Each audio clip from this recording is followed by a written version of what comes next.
사도신경으로 신앙 고백 드림으로 새벽 예배 시작합니다. 전능하사 천지를 만드신 하나님 아버지를 내가 믿사오며 그 외아들 우리 주 예수 그리스도를 믿사오니 이는 성령으로 잉태하사 동정녀 마리아에게 나시고 본디오 빌라도에게 고난을 받으사 십자가에 못 박혀 죽으시고 장사한 지 사흘 만에 죽은 자 가운데서 다시 살아나시며 하늘에 오르사 전능하신 하나님 우편에 앉아 계시다가 저리로서 산자와 죽은 자를 심판하러 오시리라. 성령을 믿사오며 거룩한 공회와 성도가 서로 교통하는 것과 죄를 사하여 주시는 것과 몸이 다시 사는 것과 영원히 사는 것을 믿사옵나이다. 아멘. 이 아침에 우리에게 주시는 하나님의 말씀은 레위기 25장 23절에서 38절 말씀까지입니다. 레위기 25장 23절에서 38절 말씀까지 말씀 찾으셨으면 한 목소리로 같이 읽습니다. 토지를 영구히 팔지 말 것은 토지는 다 내 것임이니라.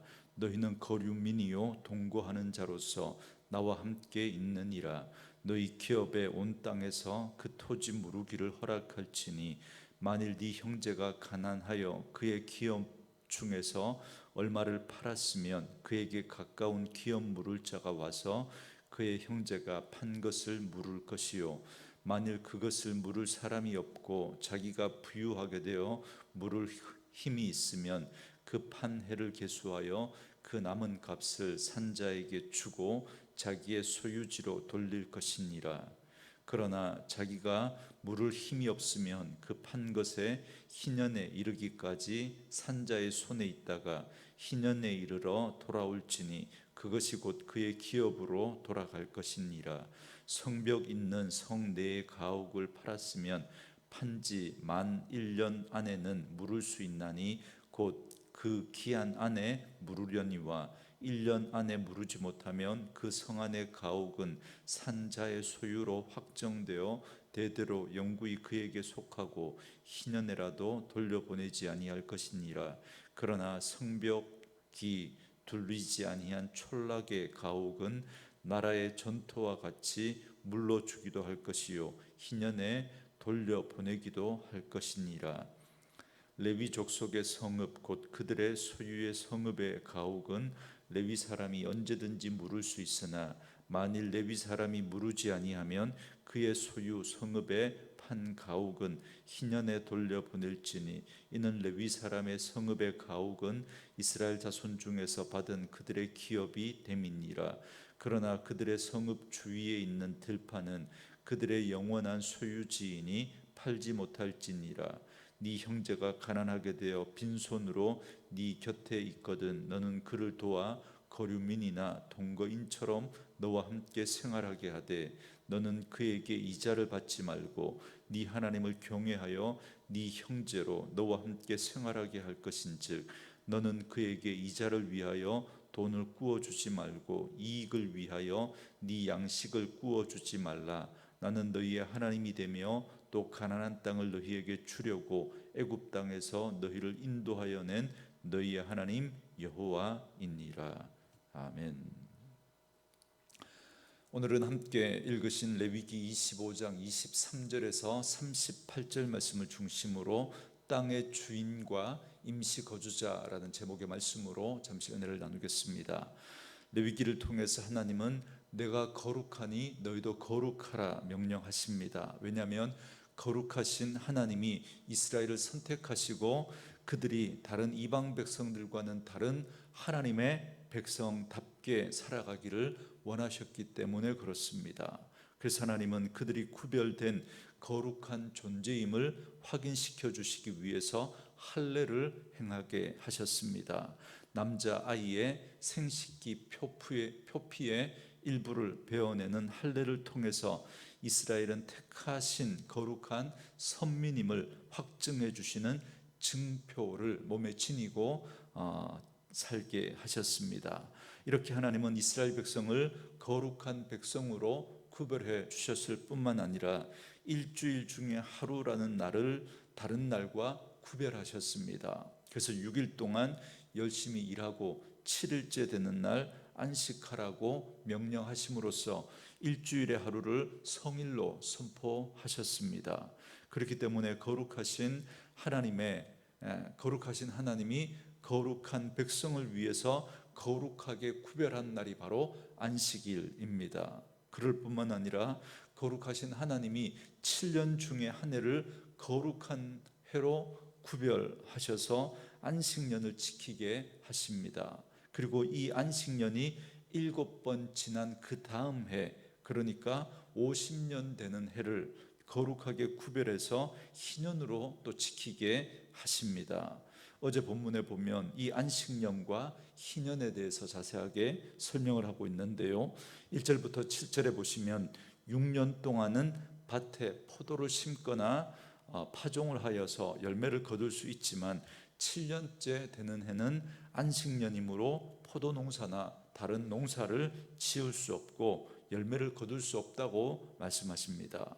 다만 6절과 7절에 보시면 안식년이라도 그렇게 쉬도록 내버려둔 땅에서 자생적으로 난 열매는 먹을 수 있는데, 그러나 그것을 주인이 거두지는 못하게 하십니다. 그리고 이것들은 종들이나 품꾼이나 거류하는 나그네나 가축과 들짐승들의 먹거리로 삼도록 하셨습니다. 이처럼 하나님이 안식년을 주신 이유는 하나님의 거룩한 백성들뿐만 아니라 사람이 두 발을 딛고 살아가는 이 땅에도 쉼이 필요하기 때문에 그렇습니다. 그래서 그 땅으로 여호와 앞에 안식하게 하라, 그렇게 명령하시죠. 그러나 그 땅이 쉼을 얻기 위해서는 주님의 백성이 안식년을 지켜야 땅도 쉼을 얻을 수 있습니다.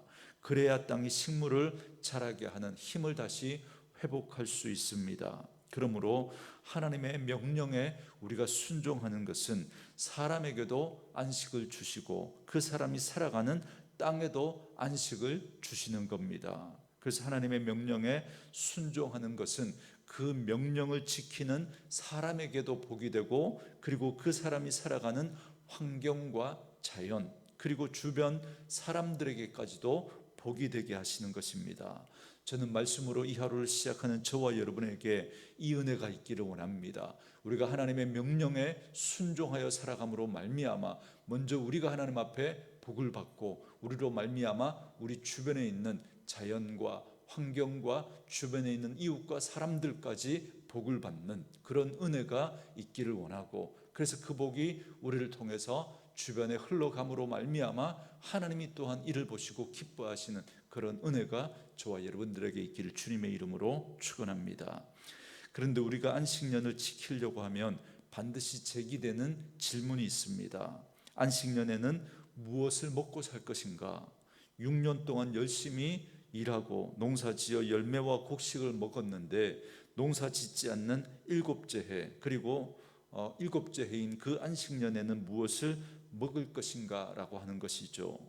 이런 질문에 대해서 하나님이 미리 대답을 해주시는데 20절과 21절입니다. 만일 너희가 말하기를 우리가 만일 7째 해에 심지도 못하고 소출을 거두지도 못하면 우리가 무엇을 먹으리요 하겠으나 내가 명령하여 6째 해에 내 복을 너희에게 주어 그 소출이 3년 동안 쓰기에 족하게 하리라 그럽니다. 그러니까 6째 해에 곡식과 열매를 거두고 나면 그 곡식과 열매로 6째 해를 나고, 그리고 그 다음 해인 안식년까지 먹어야 하고, 안식년 다음 해인 8째 해에 파종해서 곡식을 거두기까지도 이 6째 해에 얻은 그 곡식으로 버텨야 하는데, 하나님이 그것에 대해서 이렇게 말씀하십니다. 6째 해에 내 복을 너희에게 주어 그 소출이 3년 동안 쓰기에 족하게 하리라, 그렇게 말씀합니다. 그러니까 안식년을 잘 지킬 수 있도록 하시기 위해서 하나님은 특별히 안식년 바로 앞인 6째 해에 안식년을 보내고 다시 농사를 지어 소출을 얻기까지 약 3년 동안의 그 기간 동안 살아가기에 충분한 소출을 얻을 수 있도록 복을 주시겠다 말씀하고 있는 것입니다. 이어서 하나님은 안식년이 7번 지나고 난 그 다음 해, 그러니까 50년째 해를 희년으로 지키라고 말씀하십니다. 어제 본문인 10절과 11절, 12절 말씀해 보시면 너희는 50년째 해를 거룩하게 하여 그 땅에 있는 모든 주민을 위하여 자유를 공포하라. 이 해는 너희에게 희년이니 너희는 각각 자기의 소유지로 돌아가며 각각 자기의 가족에게로 돌아갈지며 그 50년째 해는 너희의 희년이니 너희는 파종하지 말며 스스로 난 것을 거두지 말며 가꾸지 아니한 포도를 거두지 말라. 이는 희년이니 너희에게 거룩함이니라. 그럽니다. 이 희년이라는 말의 뜻은 한문으로 보면 복이라고 하는 의미의 희자와 또 해라는 의미의 연자가 합쳐져서 희년입니다. 그러니까 복된 해라는 거죠. 복된 해. 그래서 희년에는 종에게 자유가 선포되고, 그리고 가난과 여러 가지 이유로 빼앗겼던 땅과 소유지가 회복되는 해이기 때문에, 그래서 복된 해, 축제의 해입니다. 이에 대한 자세한 규례가 13절 이하에 설명이 되고 있는데요, 13절부터 17절은 토지가 본래의 주인에게 돌아가는 것에 대해서 말씀하고 있습니다. 특히 오늘 본문이 시작되는 23절부터 28절까지는 기업으로 물려받는 땅에 대해서 말씀하고 있고요, 그리고 29절부터 34절은 성 안과 성 밖에 있는 가옥에 대해서 어떻게 해야 되는지를 또 설명하고 있고, 그리고 35절부터 38절까지는 가난한 채무자에 대해서 또 어떻게 해야 하는지, 그리고 39절부터 46절은 종으로 팔린 이스라엘 사람과 이방인에 대해서 어떻게 해야 되는지, 그리고 47절부터 55절은 실제 사례를 들어서 희년의 규례에 대해서 말씀해 주고 있습니다. 안식년과 마찬가지로 희년에도 농사나 파종을 금지하고 있기 때문에 7번째 안식년이 지나면 곧바로 희년으로 이어지기 때문에 7번째 안식년과 희년이 지날 때는 이 4년에 이르는 그 4년을 그러니까 거의 4년에 가까운 그 기간 동안을 6년째 해 소출을 먹게 되는 겁니다. 인간의 계산으로는 전혀 가능해 보이지 않지만 하나님은 50년째 해를 희년으로 복된 해, 해방과 자유의 해, 축제의 해로 선포하십니다. 여러분, 장사하시는 분들은 공감하시겠지만 우리는 주일을 지키면서 가장 매출이 많은 그 주일 하루를 장사하지 않고 쉬는 것도 쉽지가 않습니다. 그런데 어떻게 안식일을 지키고 안식년을 지키고 희년을 지키는 것이 가능할 수 있겠습니까?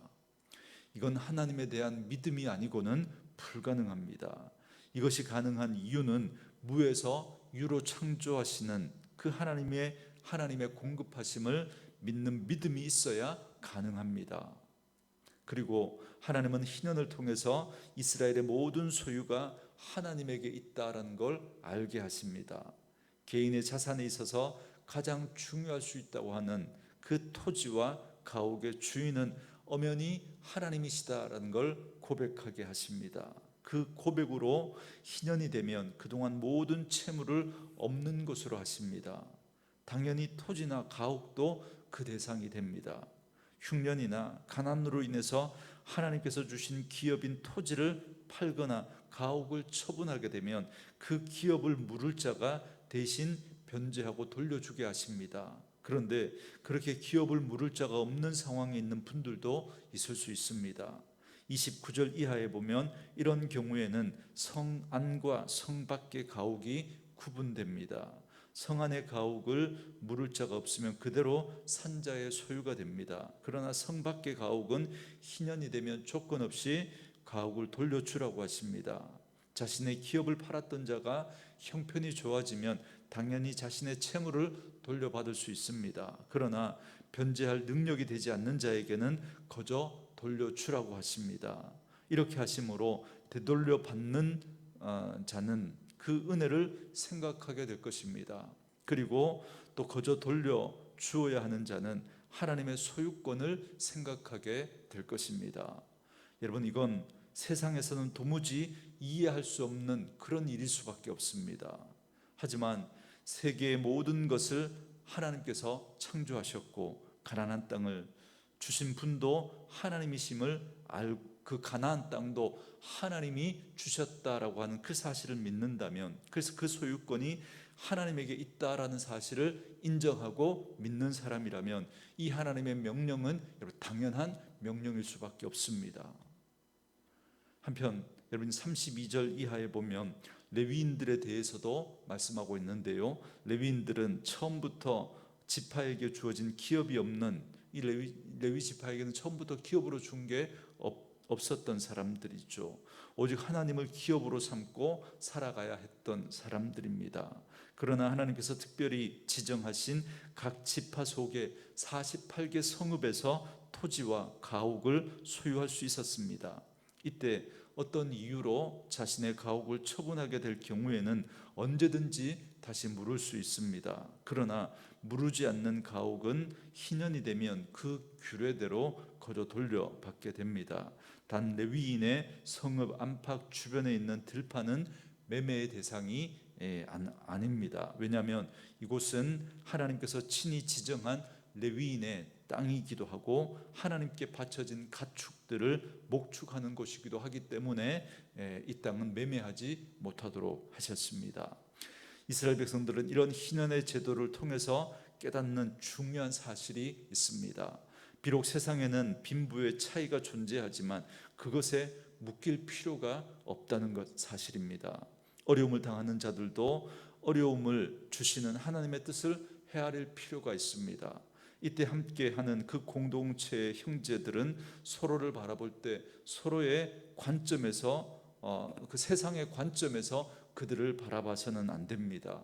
진정한 주권자이신 그리고 소유자가 되시는 하나님의 은혜 안에서 바라볼 수 있어야 합니다. 그런 의미에서 오늘 본문 35절에서 38절 말씀에 보면 어려움을 당하는 형제에게 돈이나 양식을 빌려주고 이자를 받는 것은 온당하지 않다라고 말씀하십니다. 세상은 이걸 당연하게 생각하죠. 내가 열심히 일해서 내가 소유를 얻은 것이고 또 그 소유를 가지고 또 굴려서 또 수익을 낼 수 있는 이 자본주의, 이 세상 속에서 여러분 그냥 거저 준다는 건 있을 수 없는 일입니다.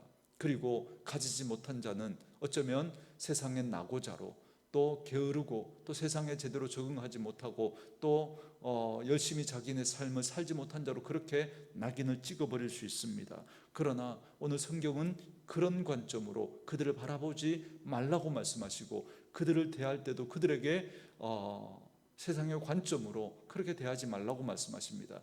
그들을 불쌍히 여기고 그들을 우리와 같은 형제로 바라보면서 그들의 필요를 채워주고 도와주라고 말씀하고 있는 것이죠. 사랑하는 성도 여러분, 세상은 하나님의 주권과 소유권을 인정하지 않습니다. 그래서 힘 있는 자가 많이 가지고 힘 없는 자는 착취하는 그런 구조가 당연시되고 있습니다. 오히려 있는 힘껏 자신의 몫을 챙기지 못하는 걸 아쉬워합니다. 그리고 그렇게 하지 못하는 걸 문제 삼습니다.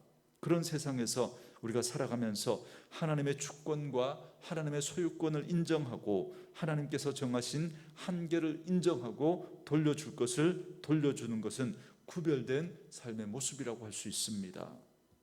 그러나 이건 결코 쉽지 않은 일입니다. 사실 소유욕은 사람에게 있어서 가장 깊고 집요한 욕망 중에 하나입니다.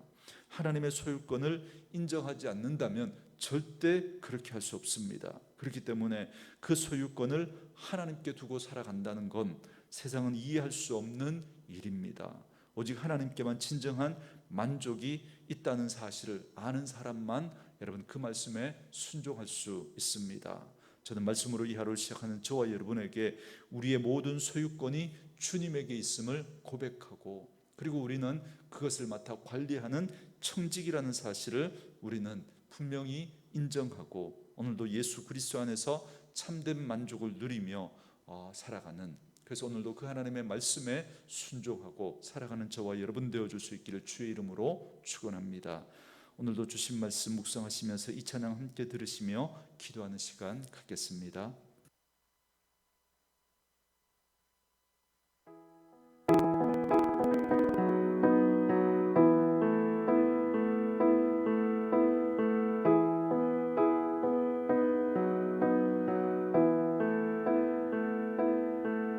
주님 내 길을 잘 아시고 내 걸음 아시네. 어둠에서 빛을 내시는 그분을 믿네. 무엇으로 주를 섬길지 어디로 가야 할지 헤매이는 나를 아시고 길을 여시네. 내 삶은 주의 것, 내 삶은 주의 것. 온전한 신뢰를 주께 드리네. 보이지 않아도 믿음으로 걷네. 주 영광 바라보며 주만 따르네.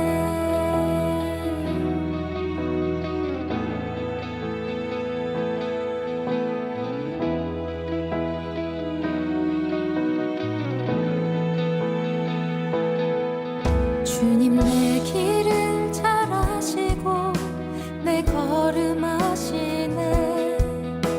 어둠에서 빛을 내시는 그분을 믿네. 무엇으로 주를 섬길지 어디로